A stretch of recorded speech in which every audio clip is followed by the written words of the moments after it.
विद्या राजगुह्य योग, उसमें हम आज श्लोक नंबर 26 पढ़ेंगे। भगवान बोल रहे हैं, श्री भगवान उवाच पत्रं पुष्पं फलं तोयं यो मे भक्त्या प्रयच्छति तदहं भक्त्युपरतम् अश्नामि प्रयतात्मनः। पत्रं पुष्पं फलं तोयं यो मे भक्त्या प्रयच्छति तदहं भक्त्युपरतम् अश्नामि प्रयतात्मनः। जो कोई भक्त मेरे लिए प्रेम से पत्र, पुष्प, फल, जल आदि अर्पण करता है, उस शुद्ध बुद्धि निष्काम प्रेमी भक्त का प्रेम पूर्वक अर्पण किया हुआ वह पत्र पुष्पादि मैं सगुण रूप से प्रकट होकर प्रीति सहित खाता हूँ। हरि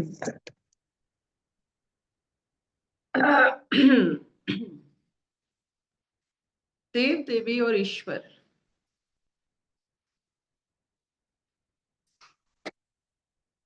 सब समझ पाते हैं अपने ग्राम देवी को, बचपन से जिसको हम मानते हैं। हर एक शहर में भी एक देवी देव का मंदिर होता है, एक आदर होता है। कोई ना किसी ना किसी व्यक्ति कोई ना कोई मंदिर से जुड़ा हुआ होता है, तो उसे अच्छा लगता है उसकी परंपरा पालन करना, वही भोग लेना, वो दर्शन करना, इससे उसकी भक्ति उत्पत्ति होती है और अच्छा लगता है। फिर वहां से आकर वही संसार में फिर फंस जाता है। देव देवियों से हम की धारा से चलेंगे, लेकिन ईश्वर तक पहुंचना है। ईश्वर तत्व में जब आप ईश्वर में जाते हो, ज्ञान और भक्ति और त्याग के माध्यम से आप बाहर नहीं जाते हो, अंदर जाते हो, भीतर जाते हो। ईश्वर भीतर, देव देवियां बाहर। तो जब आप बाहर जाते हो, देव देवियों को दर्शन करते हो, आंखों की शुद्धिकरण होती है, मन की शुद्धिकरण होती है, लेकिन उसमें ज्ञान भाव कम रहता है। जब और ये मंदिरों में देव देवियां बाहर होते हैं, लेकिन ईश्वर तत्व भीतर होता है। भीतर मतलब आप जहां तर सकते हो, आप यहाँ भी तर सकते हो। भीतर जहां आपकी तरण शक्ति, यहाँ जो खुद के अंदर में आ सकता है, वो तर जाता है। इसीलिए उसे कहा जाता है भीतर। ये ईश्वर सत्ता है जहां आप तर सकते हो। तर सकते हो मतलब अपना सब बोझ भूल सकते हो, पूरा निर्मल, निष्पाप, निष्कंटक पक्षी जैसा आप मुक्त हो सकते हो। ये सिर्फ भीतर होता है, भक्ति और ज्ञान के माध्यम से। तो इसको कैसे कृष्ण जी बता रहे हैं कि इस माध्यम से अगर आप हमें फूल दे, फल दे, पत्ते दे, ये कन्नप्पा जैसा जो एक हंटर था, कन्नप्पा एक हंटर, वो जो भी मांस लाता था, हिरण का जो भी लाता था, वो शिव जी को देता था। अपने मुंह से पानी डालकर उसके ऊपर वो जल चढ़ाता था। इसको भी प्राप्त करते थे शिव जी। इसी से पता चलता है जब आप भीतर जाकर तर जाते हो, अपना बोझ से मुक्त हो जाते हो, शरीर बोझ हो जाता है। कभी कभी अपने कर्मों फलों का जो बोझ होता है, आत्मा भी बोझ हो जाता है, अपना सोच भी बोझ हो जाता है। ये संपर्क, शरीर के साथ जितने सारे लोगों के साथ संपर्क होता है, वो भी बोझ हो जाता है। इसको तरने के लिए भीतर जाना पड़ता है, और भीतर जाने के लिए ज्ञान और भक्ति और त्याग की जरूरत पड़ता है। और एक बार आपने तर गए, आप देखो आप कितने मुक्त हो गए। जो भी आप इस स्थिति में आप अपने ईश्वर को समर्पण करेंगे, वो साकार रूप में आकर आपके साथ रहेंगे। जब आप तर जाते हो, आपका कोई ना शरीर धास रहता है, मनोधास रहता है, ना कुछ भी आपका आभास रहता है, तो आपके लिए, आपको रक्षा करने के लिए ईश्वर साकार रूप ले लेते हैं आपके साथ रहने के लिए। आपने उनके लिए सब कुछ छोड़ दिया, आपने तर गया, तो ईश्वर साकार रूप लेकर आपके साथ रहते हैं, आपके आसपास रहते हैं, ताकि आपको कोई असुविधा ना हो, उनको विश्वास करके। ये ईश्वर है। एक बार आंख बंद करने की कोशिश कीजिए और अपने इष्ट पर, ईश्वर पर समर्पित भाव से पूरा जीवन, पूरा सोच, पूरा लय विलय कर लीजिए और देखिए उसके बाद क्या होता है।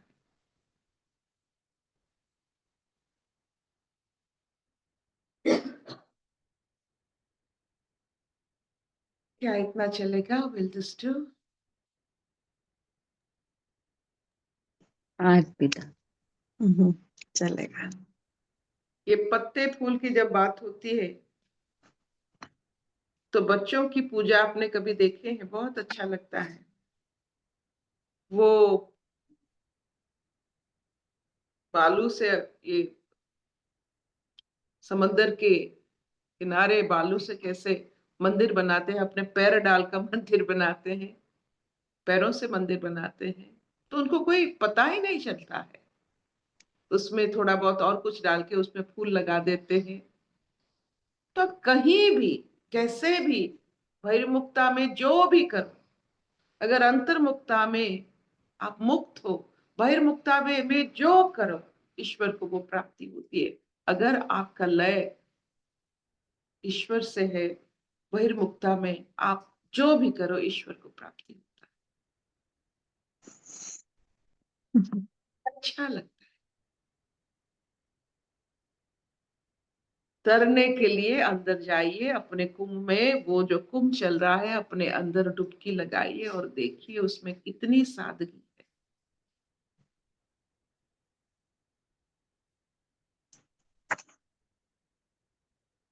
अशतो मा सत्कमय, तमसो मा ज्योतिर्गमय, मृत्युर्मा अमृतंगमय।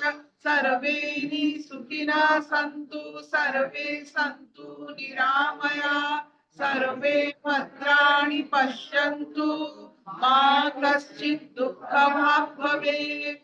ओम शांति शांति शांति। कोई प्रश्न?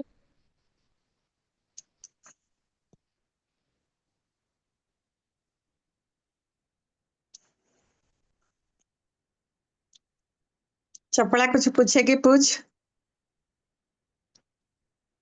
तेरा म्यूट है। नहीं, वही बोला आपसे। और क्वेश्चन क्या? ईश्वरमय हो गया तो सब हो गया। क्वेश्चन और क्या? ईश्वरमय में जो कुछ अर्पण करो हो गया अर्पित। पूजा एक द्रविड़ शब्द है, बार बार मैं ये कहती हूँ। पू का मतलब फूल, जा का मतलब देना। पूजा मतलब आप फूल जब समर्पित करते हो, फूल होता है क्या?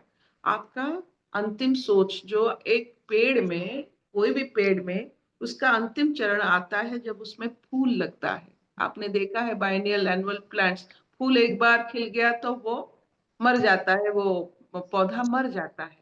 तो एक बार आपने फूल समर्पित किया, मतलब आप ज्ञान का जो तेजोमय अवस्था आपने समर्पित किया, उसे ही पूजा कहते हैं।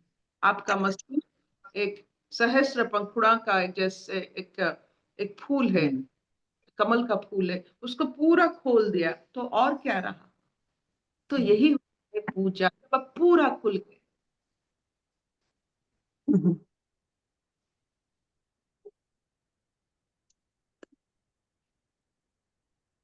सचमुच Thank you. कुछ कहेंगे आप? ज्योति जी, ऊपर से शायद सूर्य की रोशनी पड़ रही है, आप बिल्कुल सूर्य की तरह चमक रही है। बहुत अच्छा लग रहा है। प्रवीण जी, आज हमारे लिए कोई गुरु नहीं। नहीं, आज तो और आपने बिल्कुल ही क्लियर कर दिया है कि भोले भाव जैसे भी हो भगवान को समर्पण हो जाओ, बस वही पूजा हो गई और कुछ नहीं। जब वही है सब कुछ तो फिर उसको ही समर्पण हो जाओ। और कैसे करना है उसकी कोई विधि नहीं, कोई कुछ नहीं, ये आपने बता दिया। कोई कोई बिल्कुल, विधि नहीं। कोई आप विधि नहीं। बहुत सुंदर। कनप की तरह मांस लेकर अपने हाथों में, मुंह में जल लेकर जल अभिषेक कर सकते हो शिव जी का, उसमें भी वो कितना रम जाते हैं। उनको कोई, आप देखिए ईश्वर, जैसे बच्चे, जब छोटे बच्चा जन्म होता है वो सुसु पट्टी करता है, लेकिन उसकी माँ को कुछ फर्क नहीं पड़ता है। बिल्कुल ऐसा बिल्कुल ही ठीक। कुछ फर्क नहीं बिल्कुल पड़ता है। ठीक। आप सुसु पट्टी कीजिए, कुछ फर्क नहीं पड़ता है। बिल्कुल ठीक है। प्रेम प्रेम हो जाता है, तब फिर कुछ भी रहता है।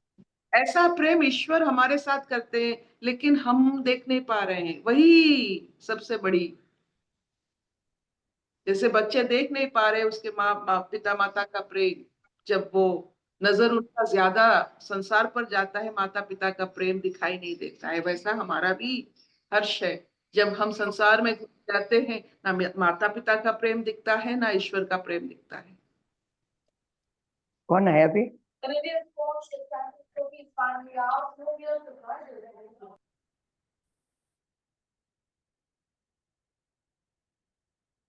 बिल्कुल ठीक, बहुत सुंदर।